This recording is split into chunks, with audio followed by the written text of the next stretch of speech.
வணக்கம். நம்மளோட இந்த ஸ்பெஷல் பகுப்பாய்வுக்கு உங்களை வரவேற்கிறேன். இன்னைக்கு நாம ரொம்பவே சுவாரஸ்யமான ஒரு விஷயத்த பார்க்க போறோம். ஒரு கவிதைக்குள்ள ஒளிஞ்சிருக்கிற ஆழமான அரசியல் உண்மைகளையும் நம்ம நாட்டின் லேட்டஸ்ட் பட்ஜெட் தரவுகளையும் கனெக்ட் பண்ணி ஒரு அனாலிசிஸ் பண்ண போறோம். ரொம்ப இன்ட்ரெஸ்டிங்கா இருக்க போது. வாங்க நேரடியா விஷயத்துக்குள்ள போலாம். ஓகே, நாம இந்த பாயிண்ட்ல இருந்து ஆரம்பிக்கலாம். அரசு என்ற சுவருக்குள் அடங்க மறுப்பவனை அதிகாரம் செய்ய துடித்து. மூலக்கட்டுரையில இருக்கிற இந்த கவிதை வரி உண்மையிலே ரொம்ப பவர்ஃபுல் இல்லையா? சுதந்திரமா யோசிக்கிற ஒரு சாமானியனுக்கும் அவனை கண்ட்ரோல் பண்ண நினைக்கிற அதிகாரத்துக்கும் நடக்கிற ஒரு தொடர் போராட்டத்தை இது அப்பட்டமா காட்டுது. அரச விமர்சிக்கிறவங்களையும் ஏன் எதுக்குன்னு கேள்வி கேட்கறவங்களையும் அந்த சிஸ்டம் எப்படி தன் கைக்குள்ள வச்சுக்க நினைக்குது அப்படிங்கறத இந்த வரி ரொம்ப ஷார்ப்பா சொல்லுது. இதுல ஆசிரியர் யூஸ் பண்ணிருக்கிற அந்த மெட்டஃபர், அதாவது உருவகம் இருக்கு பாருங்க, அது ரொம்பவே பிரமாதம். அவங்க தேயில பறிப்பாங்க, ஆனா கூலி உயர்வு கேட்க மாட்டாங்க. இததான் சிம்பாலிக் பாலிடிக்ஸ் அல்லது குறியீட்டு அரசியல்னு சொல்றோம். அதாவது அரசியல் தலைவர்கள் மக்களோடு மக்களா இருக்கிற மாதிரி காட்டிக்கிறதுக்காக அவங்களோட சேர்ந்து தேயில பறிக்கிற மாதிரியோ விவசாயம் பண்ற மாதிரியோ போட்டோ செஷன் நடத்துவாங்க. ஆனா அதே மக்களோட உண்மையான அடிப்படை பிரச்சனையான நியாயமான கூலிய பத்தி பேசவே மாட்டாங்க. அது மட்டுமில்லாம சாதாரண மக்களுக்கு சுத்தமா புரியாத சிக்கலான சட்டங்களை சபையில பேசி தங்கள பெரிய அறிவாளிகளா காட்டிக்கிட்டு மக்களை எப்பவுமே ஒரு விதமான மிரட்சியிலேயே வச்சிருப்பாங்க. இதுல நாம கவனிக்க வேண்டிய இன்னொரு ரொம்ப முக்கியமான கான்செப்ட் எஜுகேஷன் ட்ராப், அதாவது கல்வி போரி. ஒருத்தன் பல வருஷங்களா கஷ்டப்பட்டு படிச்சாலும் அவனோட அறிவை முழுமையா சுதந்திரமா பயன்படுத்த விடாம ஒரு சம்பள சுழற்சிக்குள்ளேயே, அதாவது ஒரு வேஜ் லூப்குள்ளேயே அவனை லாக் பண்ணி வைக்கிற ஒரு சிஸ்டமேட்டிக் தந்திரம் இது. ஏன்னு கேக்குறீங்களா? ஏன், எதற்கு, எப்படின்னு எந்த குடிமகனும் கேள்வி கேட்டிடக்கூடாது அப்படிங்கிறதுக்காகவே அவங்களோட பகுத்தறிவை முடக்குறாங்கன்னு இந்த கட்டுரையில ரொம்ப தெளிவா எந்த சார்பும் இல்லாம சுட்டிக்காட்டியிருக்காங்க. ஏன்னா மக்கள் உண்மையா சிந்திக்க ஆரம்பிச்சா தங்களோட சிம்மாசனம் ஆட்டம் கண்டுடுங்கிற அந்த பயம் அதிகார மையங்களுக்கு எப்பவுமே இருக்கும் இல்லையா? சரி, இப்போ இந்த கவிதையோட தத்துவ பார்வையில இருந்து கொஞ்சம் பிராக்டிக்கலா நம்ம நாட்டோட உண்மையான நிதிநிலை மற்றும் பட்ஜெட் தரவுகளுக்கு போவோம். இது அந்த அதிகாரத்தோட செயல்பாட்டை இன்னும் கிளியரா புரிஞ்சுக்க நமக்கு ரொம்பவே ஹெல்ப் பண்ணும். ஏன்னா வித் வார்த்தைகளை விட அதுக்காக ஒதுக்கப்படுற நிதியை வச்சுதான் ஒரு திட்டத்தோட உண்மையான நோக்கத்தை நம்ம கண்டுபிடிக்க முடியும். கரெக்டா? இப்போ இதுல இருக்கிற இந்த பெரிய டேட்டா டிஃபரன்ஸ கொஞ்சம் கவனிச்சு பாருங்க. இது ஒரு அப்பட்டமான உண்மை. 2026-2027 நிதியாண்டுல நம்ம பாதுகாப்பு துறைக்கான பட்ஜெட் சுமார் 7.85 லட்சம் கோடியிலிருந்து பென்ஷன்லாம் சேர்த்து கிட்டத்தட்ட 8.71 லட்சம் கோடி வரைக்கும் மதிப்பிடப்பட்டிருக்கு. ஆனா கல்விக்கான ஒதுக்கீடு வெறும் 1.39 லட்சம் கோடி மட்டும்தான். முந்தைய வருஷத்தை விட கல்விக்கான பட்ஜெட் ஒரு 8.27% அதிகரிச்சிருக்கு அப்படிங்கறத நாம இங்க கண்டிப்பா நியூட்ரலா பதிவு செய்யணும். இருந்தாலும் ராணுவத்துக்கும் கல்விக்கு நடுவுல இருக்கிற இந்த பிக் கேப்ப நம்ம கண்கூட பார்க்க முடியுது இல்லையா? இந்த டேட்டாவை இன்னொரு ஆங்கிள் பார்க்கணும்னா, ராணுவ செலவுல உலக அளவுல இந்தியா இப்போ 5வது இடத்துல இருக்கு. மூலக்கட்டுரை இதை 2 விதமான பார்வைகள்ல முன்வைக்குது. ஒன்னு ஸ்ட்ராட்டஜிக் வியூ, அதாவது வியூக ரீதியான பார்வை. பார்டர் செக்யூரிட்டி பிரச்சனைகள் இருக்கிறதால நாட்டை பாதுகாக்கவும் ஆத்ம நிர்பார் மாதிரியான சுயச்சார்பு திட்டங்களுக்கும் இந்த பிரம்மாண்டமான நிதி ரொம்பவே அவசியம். 2வது பார்வை சோஷியல் வியூ, அதாவது சமூக அக்கறை.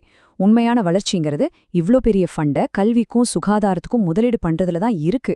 அப்போதான் நாம முன்னாடி பார்த்த அந்த கல்வி பொறி மாதிரியான சிக்கல்களை உடைக்க முடியும்னு இன்னொரு ஸ்ட்ராங்கான வாதமும் இங்க வைக்கப்படுது.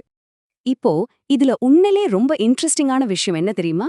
கல்வித்துறையில ஏஐ, அதாவது செயற்கை நுண்ணறிவு தொழில்நுட்பத்தை கொண்டு வர கவர்மெண்ட் எடுக்கிற முயற்சிகள் தான். 3ஆம் வகுப்புல இருந்தே ஏஐ மற்றும் கம்ப்யூட்டேஷனல் திங்கிங் பாடத்திட்டம், உயர்கல்வியில 3 புதிய ஏஐ சென்டர் ஆஃப் எக்ஸலன்ஸ், அப்புறம் சுமார் 1 கோடி டீச்சர்ஸ்க்கு ஸ்பெஷல் ஏஐ ட்ரைனிங்னு அடித்தட்டு மாணவர்களை ரீச் பண்ண கவர்மெண்ட் நிறைய முக்கியமான முன்னெடுப்புகளை செஞ்சுட்டு வராங்க. ஆனா இங்கேதான் ஒரு பெரிய முரண்பாடு, அதாவது கான்ட்ரடிக்ஷன் வருது.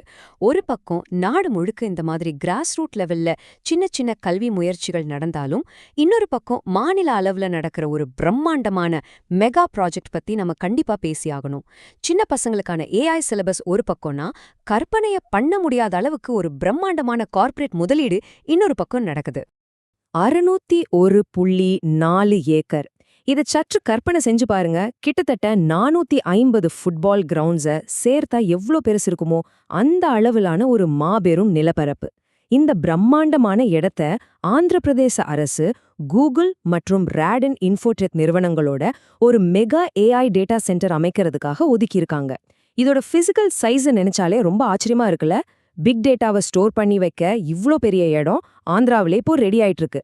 சோ இங்க குரூஷியலான பாயிண்ட் என்னன்னா, இந்த ஒற்றை ஏஐ சென்டருக்காக மதிப்பிடப்பட்டிருக்கிற அதிகபட்ச முதலீடு எவ்வளோ தெரியுமா? 1.39 லட்சம் கோடி ரூபாய். இத கொஞ்சம் முன்னாடி நாம பார்த்த தேசிய கல்வி பட்ஜெட்டோட கம்பேர் பண்ணி பாருங்க. அப்படியே எக்ஸாக்ட்டா மேட்ச் ஆகுதுல. இந்தியாவோட ஒட்டுமொத்த தேசிய கல்வி பட்ஜெட்க்கு சமமான ஒரு தொகைய ஒரே ஒரு பிரைவேட் டேட்டா சென்டருக்காக முதலீடு பண்றாங்க. இது நம்ம ரொம்ப உன்னிப்பா கவனிக்க வேண்டிய ஒரு விஷயம். சரி, குறிப்பா ஆந்திரா பிரதேசம் தரவுகள் இதுக்கு லாஜிக்கலா ஒரு 3 காரணங்களை சொல்லுது. ஸ்டெப் 1, ஏஐ கம்ப்யூட்டிங்க்கு தேவையான அந்த மாபெரும் பிக் டேட்டாவை ஸ்டோர் பண்ண இது மாதிரி பெரிய சென்டர்ஸ் தேவை.